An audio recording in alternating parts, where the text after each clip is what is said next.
I know mental health issues because, well, I've had them, but also I've lived around them in my family, in my marriages.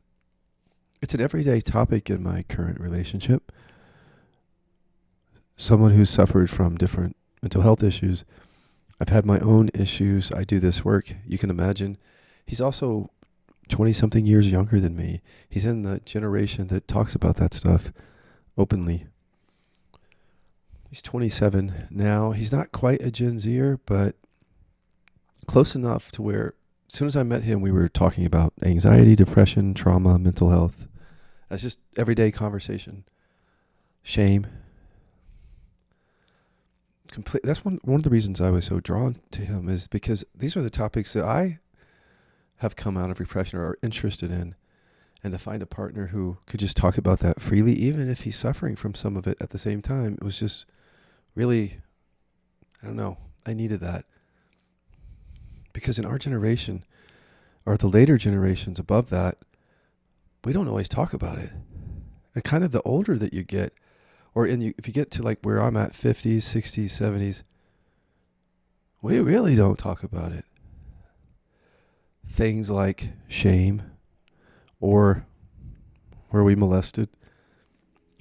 Do we have anger repression that creates mental health issues? Anxiety. We may have talked about it a little bit, but not like the generation now, the young generation. I hope that my dog, I don't know if you can hear my dog chewing on a bone in the background. This will be a good test of your mindfulness and mine, because I cannot stop my dog from chewing that bone. I would never do that.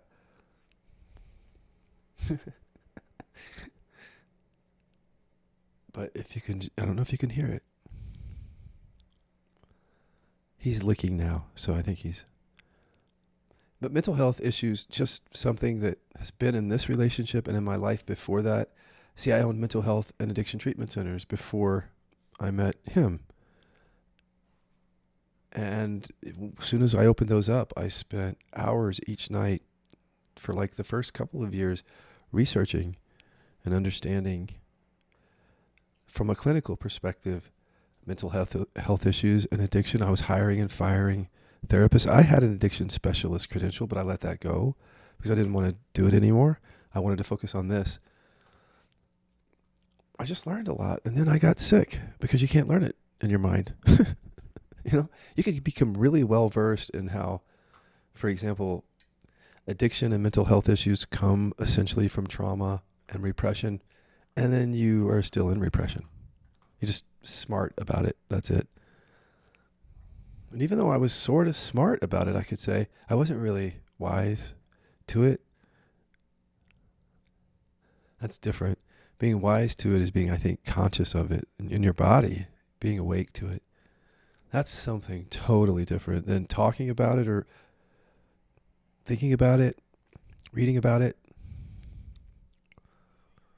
Before I got down to my own body, I did that research and more, because once I got sick, I started to research emotional repression and not so much trauma and also shame, because I had read the books of a particular doctor, John Sarno, who talked about anger and other repression being really the root cause of a lot of chronic pain for people. And so I just turned towards the science again, but this time I wasn't looking for the trauma. I was looking for the research on emotional repression. And I had like tremendous nerve pain at the same time. And I was really wondering, what is this? So I just go deep into the research and created this compendium of research that we're now using to write a book. Dan and I we're going to put some of it in there. It's not going to be heavy with the science, but hopefully just enough so you can see that what we're doing is tracking science. But when I went into it, I went deep into it. And I know that most people don't do that. It wasn't like a hypochondriac situation. I mean, I was diagnosed with spinal stenosis and I had a lot of nerve pain. So I was just looking at how, medicine doesn't really get to the root of things. And that, what is it? Is it diet? Did I miss something on the path? Is it trauma? I was just looking like so many people do, and I found it.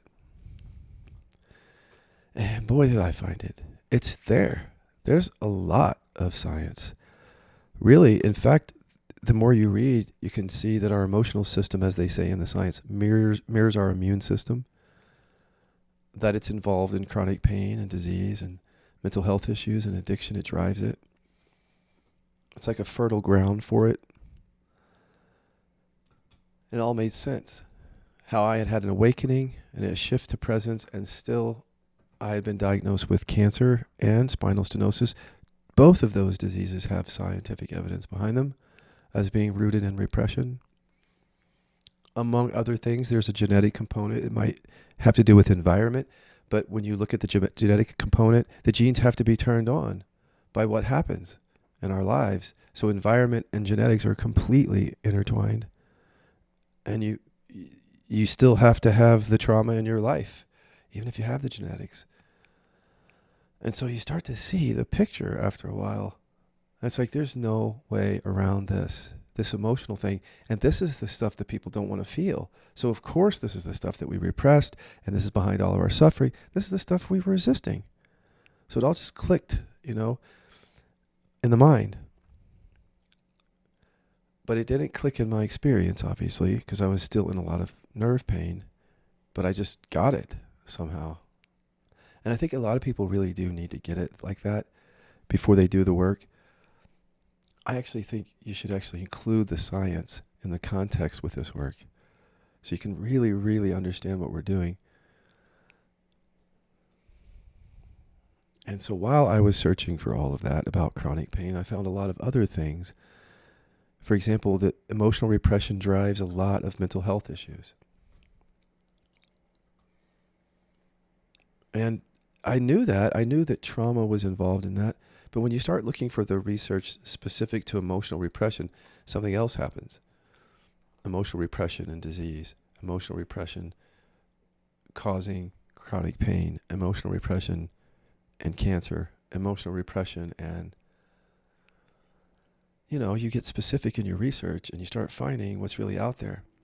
And the picture came, and so I just immediately wanted to go into my body and find what the science was pointing to. And I found it. But that's not what this video is about, because on the way I found a bunch of stuff about mental health, and this was already a topic that was in my consciousness, in my marriage.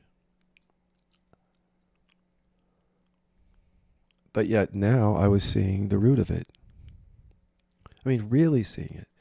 I don't even call it trauma anymore, even though that's what the science calls it, because when you get right down to it, it's the emotions that we've stored in our bodies with programming that says it's too scary to feel and express those, that's really behind our suffering when we actually go into the body skillfully. So it just all made sense. But I just want to say to you, those of you with mental health stuff, a few things.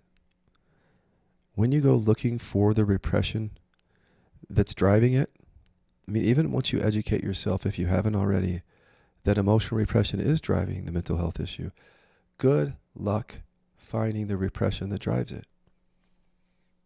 And I don't mean that like in a nasty way. I mean that in a,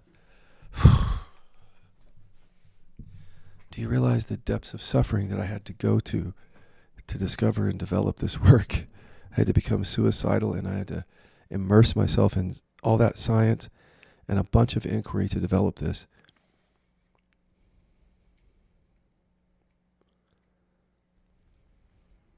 Not a bunch of inquiry. A few really good inquiries that are used regularly on suffering.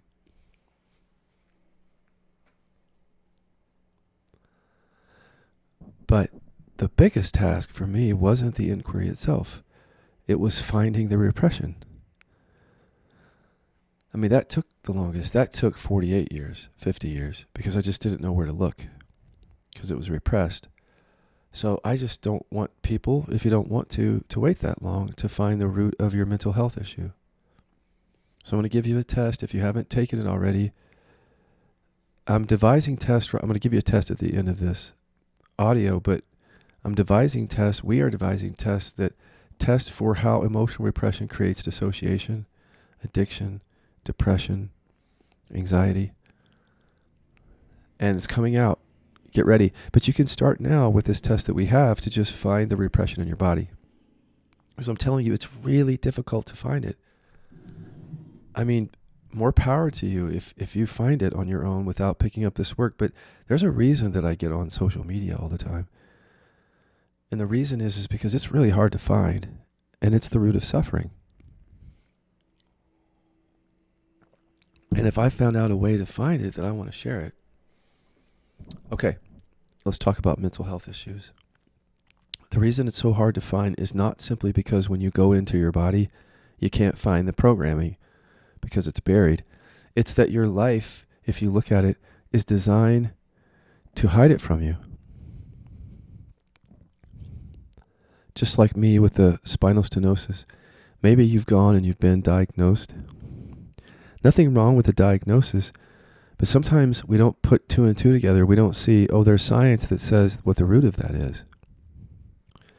And so when we're looking to, deal with that issue, we don't get to the root of it. And then we get a diagnosis. And the diagnosis can even distract us a little bit because our body doesn't know that diagnosis. It doesn't know borderline personality disorder. That's a concept. All the body knows is, I'm afraid to be, or something like that. I'm afraid to feel. I'm afraid to be me. And then there comes the mental health issue. That's what the body knows, though. The body doesn't know the diagnosis. So the mind does, though. And you can mull around in that. And sometimes when you get a diagnosis, you even can feel better because the mind loves safety and certainty, even if you don't really know anything. Even if the diagnosis is there, like you don't know why the condition is there yet. You just know the label that we slap on it to describe the stuff in the visible consciousness, the stuff that actually arises, when all of that is being created by the repression that's hidden. So you have your diagnosis and you may even feel somewhat better. Not everyone does. Sometimes the diagnosis itself is damaging. It's like it just adds to the sense of deficiency and lack that's already there. And that comes from repression because we're deficient in those emotions. So we hear the diagnosis and it confirms it. It confirms the repression because the deficiency comes from the sense of deficiency that we carry with us because we're deficient in the emotions. It's a trap for us if we're not careful to be removed from that in our bodies and then think about it and then stay safe or even suffer because of the diagnosis. In either event, we're not in the body. And then we look at our lives and we might do things to take care of the symptoms or the things that do arise. And we might not even see at all the root, the anger repression or hurt repression under it. So we go about our day and we take our medication, we go to our therapy, we do our meditation, we eat whatever we eat, we take care of ourselves or we try to meet the suffering if we do, but all of that may miss the repression. And if we're not doing anything on the visible level to take care of ourselves, well, we're not doing that, plus we're not getting to the repression that creates it all. So it can be a real distraction, actually, to think you know what's going on when that might be the way that you're staying safe from what you've buried and what's driving it all.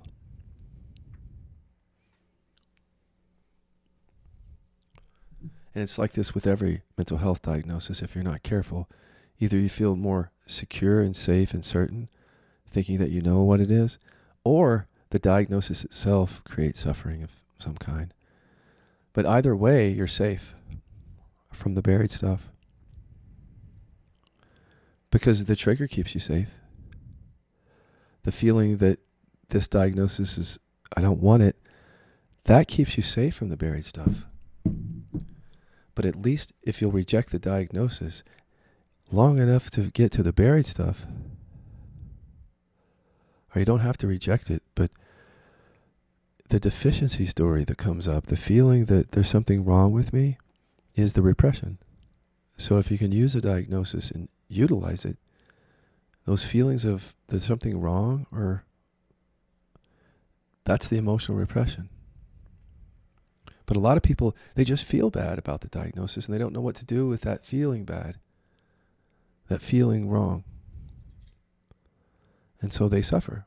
But it keeps them safe from what's really buried. Do you hear it? And those who feel secure and safe with their diagnosis are definitely safe from what's buried.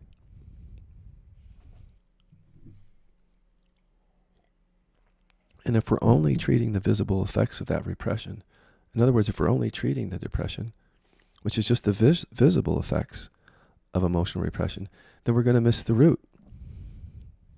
And that compounds the problem, along with the diagnosis.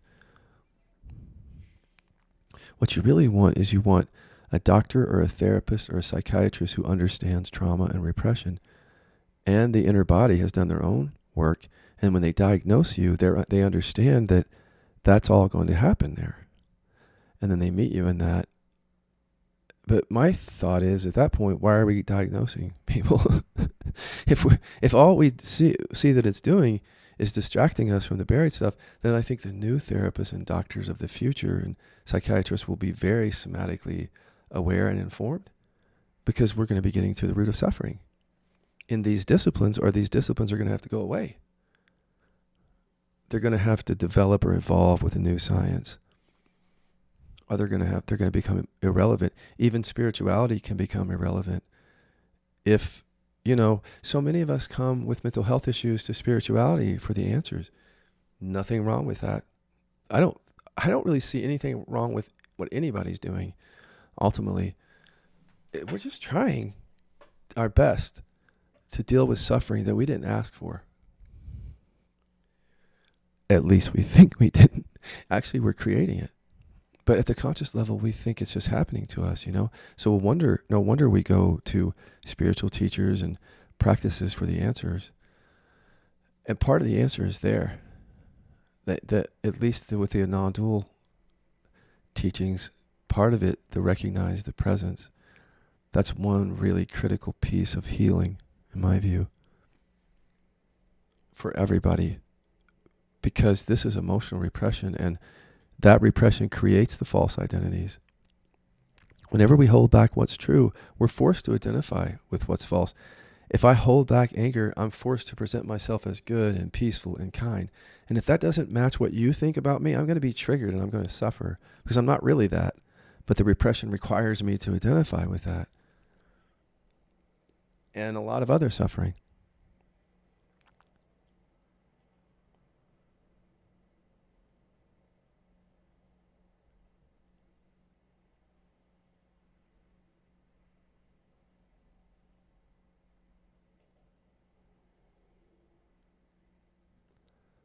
People get upset when I do these videos too.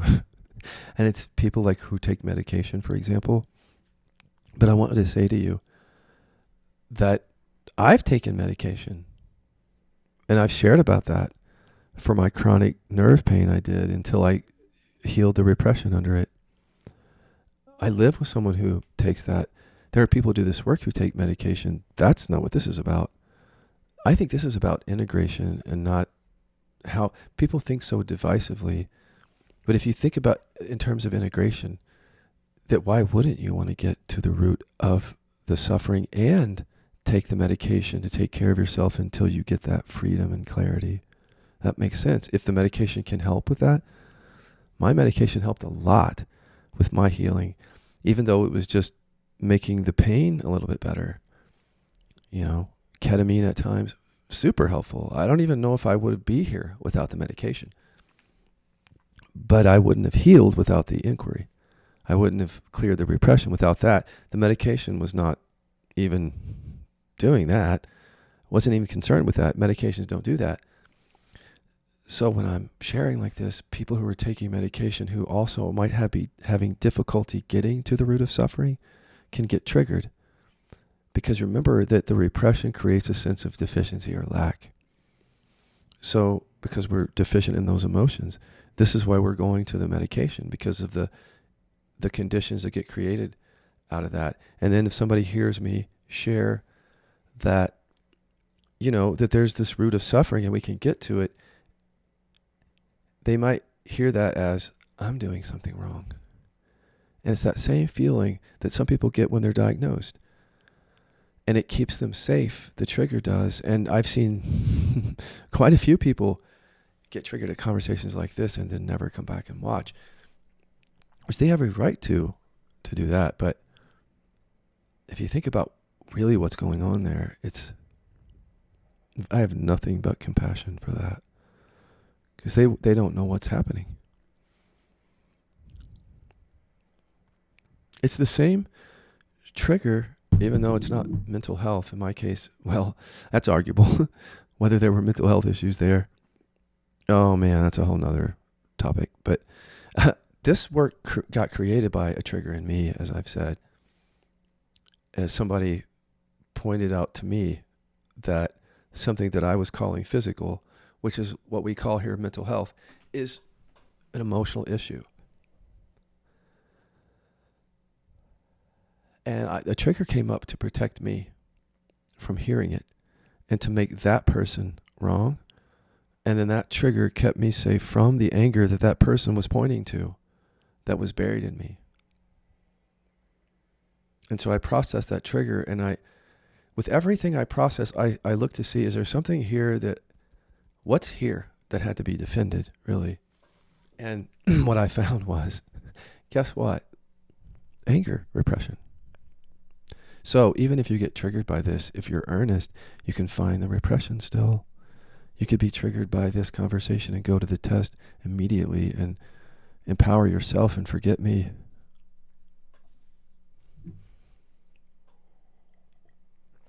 Well, I mean, you're going to be coming to do the work, but I want you to see that this is your own body and that you can discover it for yourself.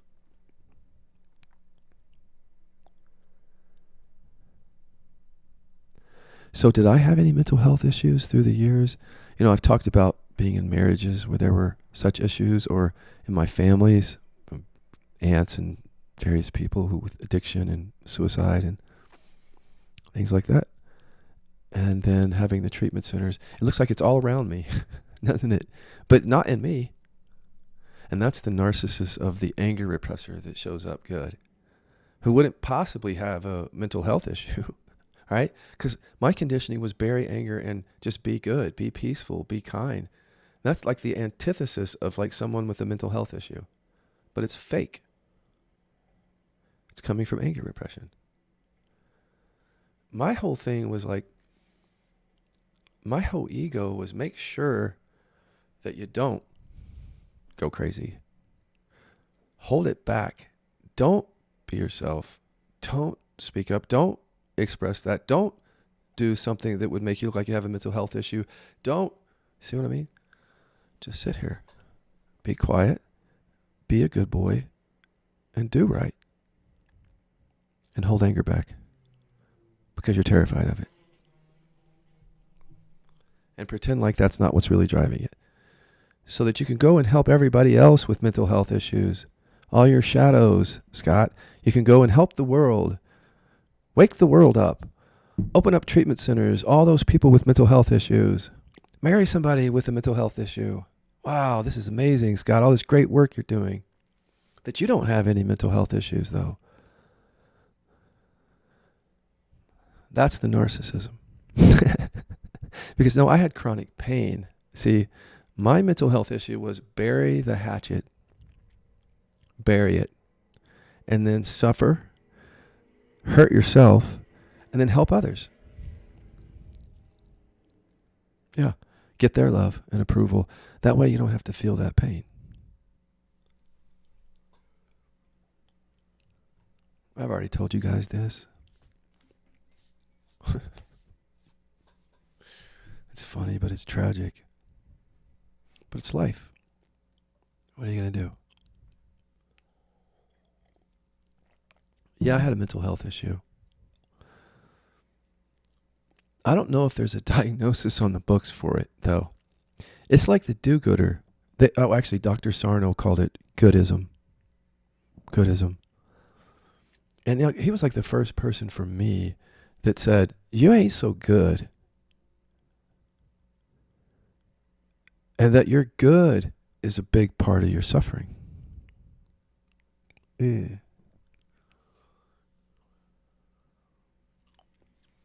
How many of us out there are helping others?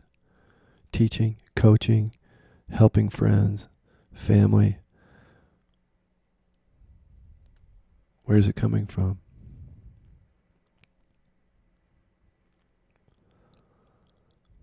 We're the other side of the coin. See? There's the person with the mental health issue, and then there's the helper. There's the one that helps. This pattern goes back a long time, intergenerationally, right? Codependency. It's all, I mean, if we're going to call one side of the coin mental health, I think we have to call it all mental health issue. But I'd rather just call it repression or suffering, duality, however you want to say that. We have to take sides to survive, we think. Don't we?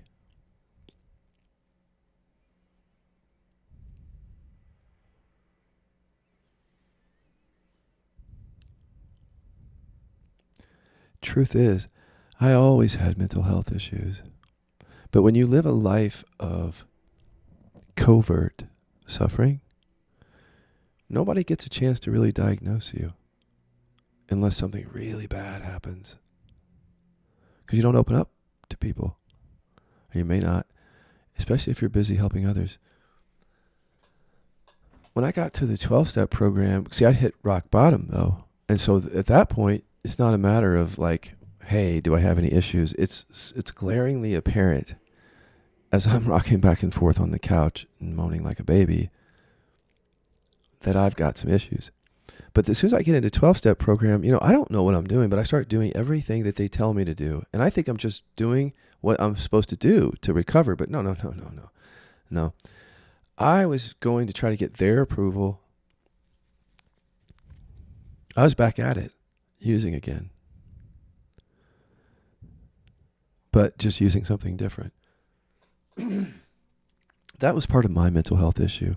I was like the NA poster child because I just wanted, I suppose, to be good and to get approval.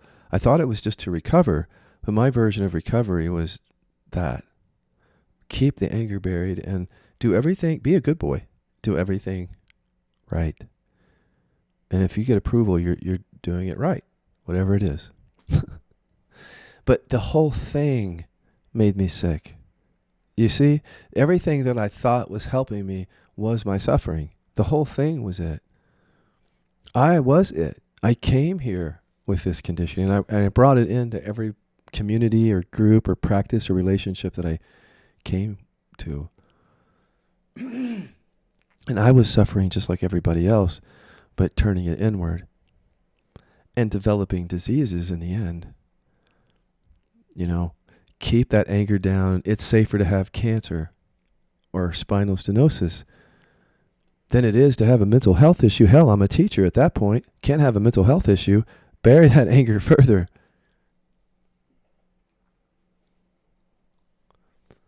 It's all about safety.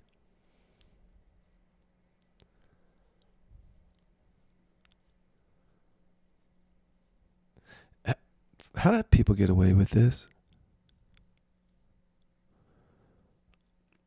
How do any of us get away with it? By not being authentic.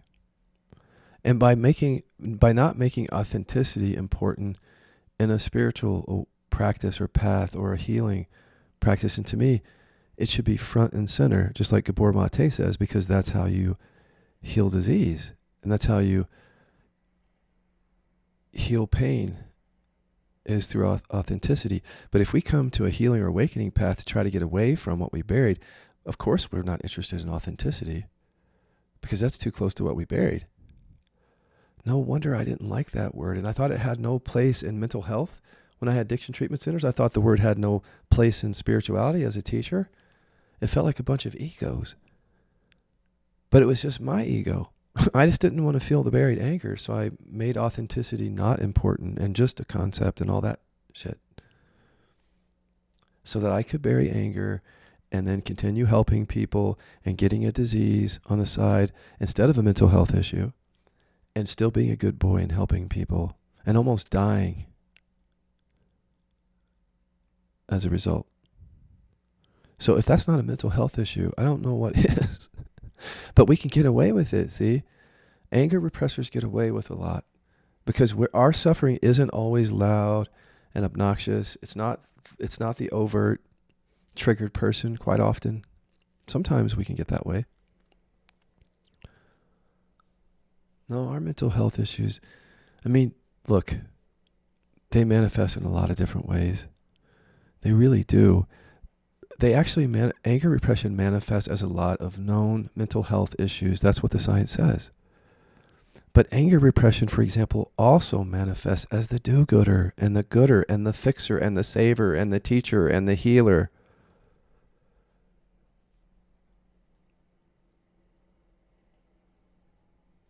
And that's why it's all been fucked up throughout history, because we didn't recognize that. Or there were healers and teachers and coaches and therapists who just weren't interested enough in authenticity and transparency to change the game of suffering and bypassing. We were getting something out of it, see? What are we getting? Those of us who help or fix or save or change the people with the mental, quote unquote, mental health issues, even if we're dying of cancer on the side, what are we getting out of it? We're staying safe and we're getting love, just like the people who have mental health issues. We all have the same issues. It's all repression. Now, some of us look like we're doing better because we're do-gooders. We have to look good. Or there's actually a different thing, different from do-gooding or goodism, which is just perfectionism. That's actually also often coming from anger repression. So there's a lot of us out in the world trying to help a lot of the other people who don't have that. It's like a big duality, actually. You know, the perfectionists and the do-gooders and the peaceful ones and the kind ones who are that way because of repression, coming out to help the people who are not able to hold their anger or whatever down and who are suffering more loudly, who need help, we say. We all need help. And it has to start with each of us, ourselves. Every teacher, coach, therapist has to start and go within and stay there and teach and coach and help from there and help ourselves mostly. And then we can help other people. We have to help ourselves first. We have to keep helping ourselves because we're doing the helping outwardly to avoid that shit, right? So we have to keep going inward to be honest and transparent and see why we're doing what we're doing and tell people, just like I've told you, I was a teacher to get your approval. I can't lie. Yes, there was awareness here, but as long as there's repression, take the test. You're looking for approval and love and to stay safe. I didn't want to admit it. I didn't know it. Your conscious mind can't know it. So there we all are. Repression creates our mental health issues for all of us, even the ones that are fixing and changing and helping the others and teaching. And so this can be the dawn of a new era. And I call it we space development. And that's what we're doing in our members area, in our space, is we're all healing and awakening. It's just like every relationship. If you go to try to change or fix or save the person in your relationship without looking back at yourself much, much more, what happens? It's bad. What if people do that for other people and they don't look at themselves and they try to help other people? It's not good. Stay tuned. There's more coming. If you haven't started on the path, there's a test. You can always go to Kiloby.com and scroll to the bottom of the page, or I'm going to put the link to the free test to detect the repression in your body right here in the comments or the description. Thank you.